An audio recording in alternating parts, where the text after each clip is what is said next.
There are those who believe the whole town is cursed, but the house in the marsh is by far the worst.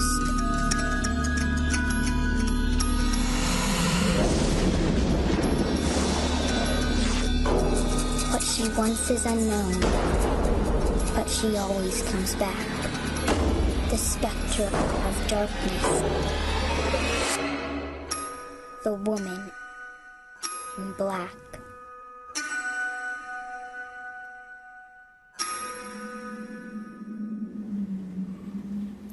We're thrilled to have the star of The Woman in Black here, Daniel Radcliffe. Good morning. Thank you very much for having me. Thank you very much. We're thrilled. So you had your North American premiere last night here. Absolutely. And it's already premiered in London, correct? Yeah, premiered in London a couple of days ago, I think. Tuesday, I think, and then we had last night's premiere as well. It was Do great. you sit through the premieres every time and watch the whole thing? I don't think I will again. I have the first two. There's a couple more screenings going on, which I think I've now seen the film like 3 times. So that's Oh, you have? Yeah, Some actors don't want to see the film. No, I really. I mean, I wanted to see the film because I want to know how it's turned out, but it doesn't mean I enjoy watching myself. I certainly am not a fan of that. I don't think many actors are. Do you get scared watching the movie? Are you able to turn yourself into a viewer even though you did the film? I mean, I don't jump at the scary moments like I was watching people do last night, but I certainly feel the tension. That's one of the things James, our director, is great at is building the tension and building the suspense. And there's one shot of me walking down this corridor, and it's incredibly slow, and he just lets the tension build and build and build. And so some scenes, yeah, I can really kind of feel the suspense, certainly. Is this an exciting moment in your career because you're really changing chapters right now and going on in a different direction? That's kind of what it feels like. This feels like this is the first step in many steps, but it is absolutely the first step in a new chapter, which is very exciting. It did feel a little weird on the when we did the first the premiere in London, knowing I was getting ready for the premiere and knowing that Rupert and Emma were not getting ready somewhere in the same hotel was actually quite a strange sensation. But other than that, it's been really nice to kind of step out of it and be on my own. Must have been really critical, though, that decision on which film would be the film to depart on. Yes, I mean, it was obviously, you want it to be a good film, but it wasn't. It's not as strategic as I think people think in terms of how you make the choices. It really, you're going off your instincts as always. I mean, I read the script and. First of all, it's the type of film that, I read it and I go, oh, I would want to see this film. That's kind of the first test. Yeah. And really with this, it can be the part or maybe the director or something, but with this film, it was really the story is so chilling and so genuinely scary that I wanted to be a part of telling that story, I suppose. You should tell people what the story's about a bit. You're playing a widower? Yes, I play a young lawyer and a father who's lost his wife a few years ago. He gets given what sounds like a very tedious job to go and kind of organise the paperwork of a recently deceased woman in rural England, a small town. And as soon as he gets there, he is set upon by the ghost of a vengeful, angry woman. That sucks. It does suck. It sucks when you're just trying to have a nice holiday. I know, you're like, really? I'm just trying to do my job. I've already going through Have you ever stuff. had anything like this in your life? A vengeful woman?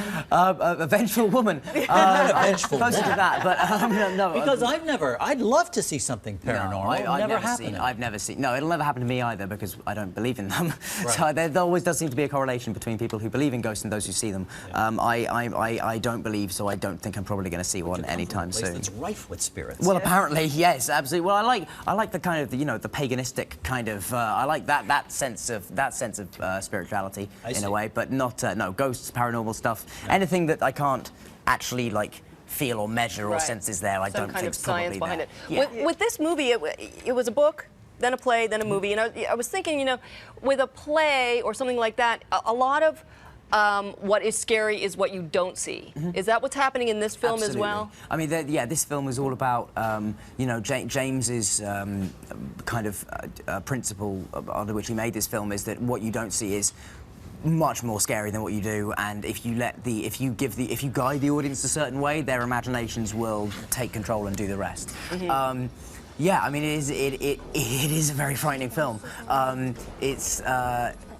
I mean, I'm struggling to think now of kind of other bits in the movie that really made me jump, because there was actually another moment that James put into the film that I had no idea was going to be in there. That when I did see it for the first time, kind of made me jump out of my seat. But also another kind of cool thing about the film, I understand that your godson's in it and your girlfriend makes a little appearance in it.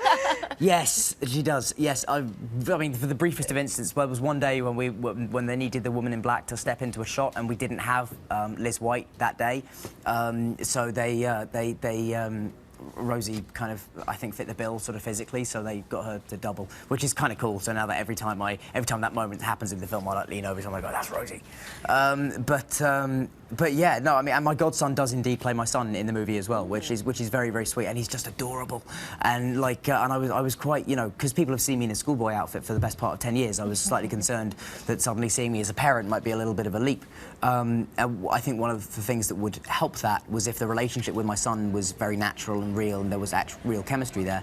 And I've known Misha all his life, so that I hope comes across. How do you plan a career after a phenomenon like, you know, Harry Potter? Do you feel the pressure to top those movies, or are you sort of just... No, not at all. No, Yeah. in a commercial sense, no, not in the slightest. Like, I will never be in another film that is even remotely commercially successful as Harry Potter, and in a way, that's a lovely thing to accept now and not have to try and live up to. So you can just pick the scripts that you're I can just interested pick in. what I'm interested in now. There's no pressure. It's completely liberating. I mean, it's also it's a double-edged sword, you know, because there is perhaps more. You know, the assumption is that I would be 10 years ahead of most actors coming out of drama school now, because of the 10 years I've spent on a film set, and I have 10 years film experience, more than they do, but you know, no more life experience. So I think there's a sense that, you know, there's heightened pressure in terms of people watching what I'm doing.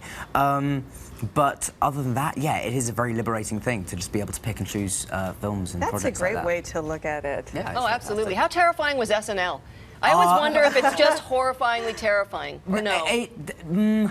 Yes, but if you like that kind of fear, it's fantastic. Do you? Does that Yes. feel you? What is it? The adrenaline? Are It's you the a roller coaster adrenaline, guy? Yeah, I am, but also like just the adrenaline of it, and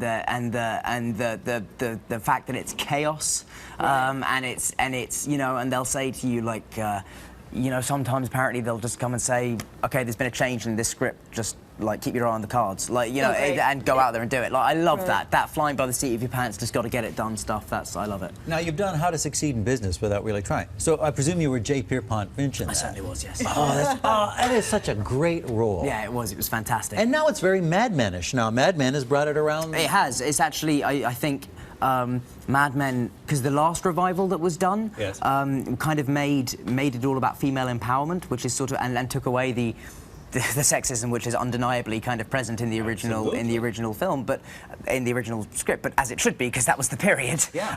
And I think Mad Men has kind of allowed people to sort of forgive the other generation for being that way, and so now people are more ready to see it again on stage and laugh at it.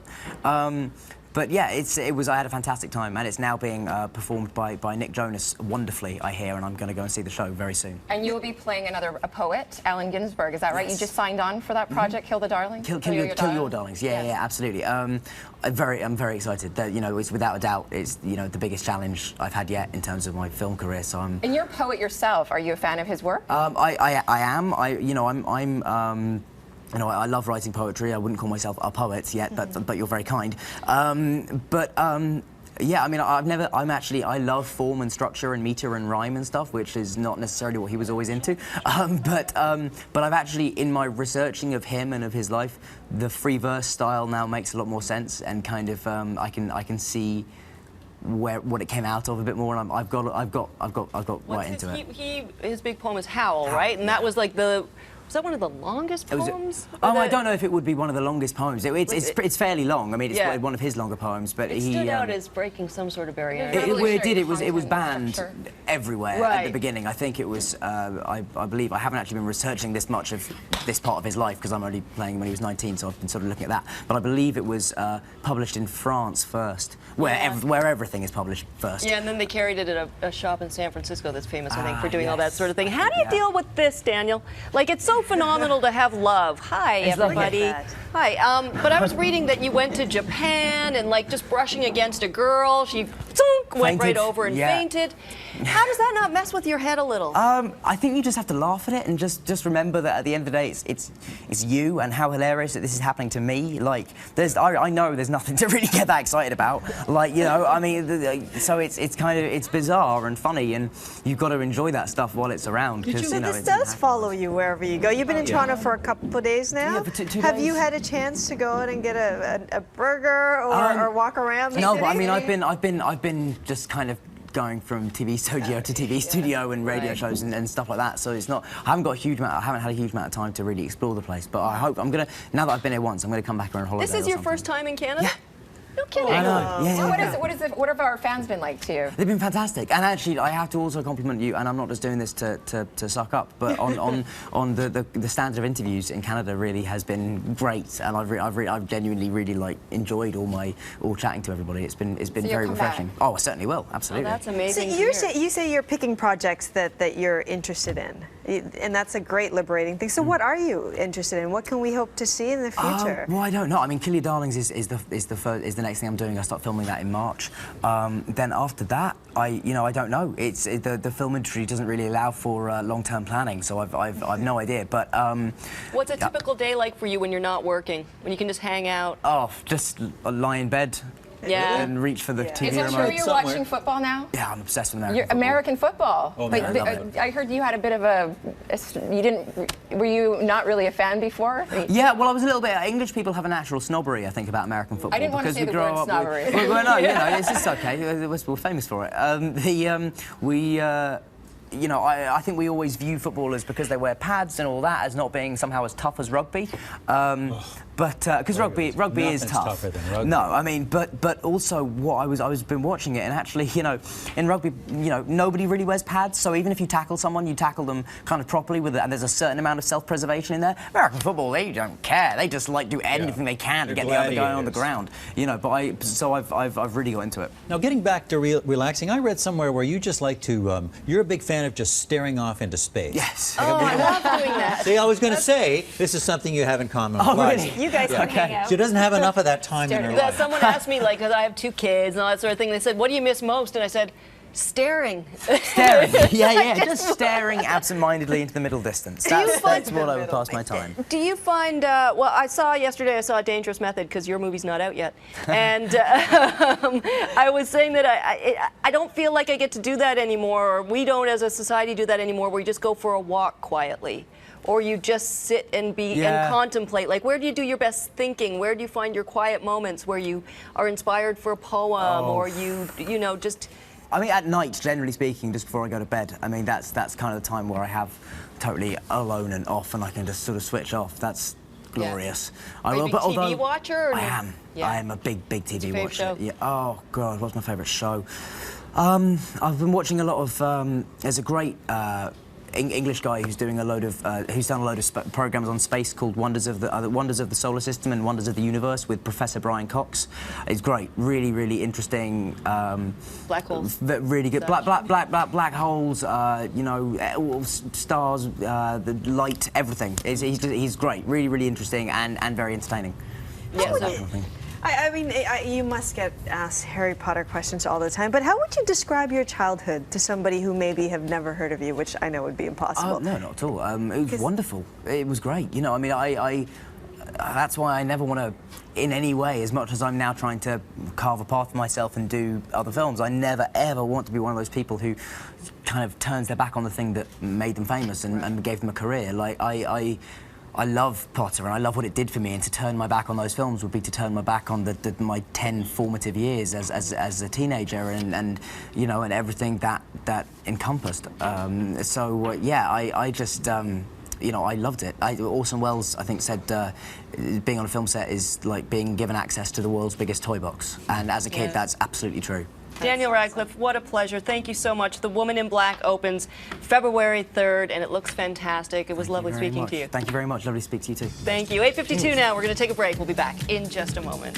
That was awesome. Cool. Thank you very much, guys. That was a pleasure. Thanks. Thanks, guys. Very lovely to meet you. Safe travels, Dan White.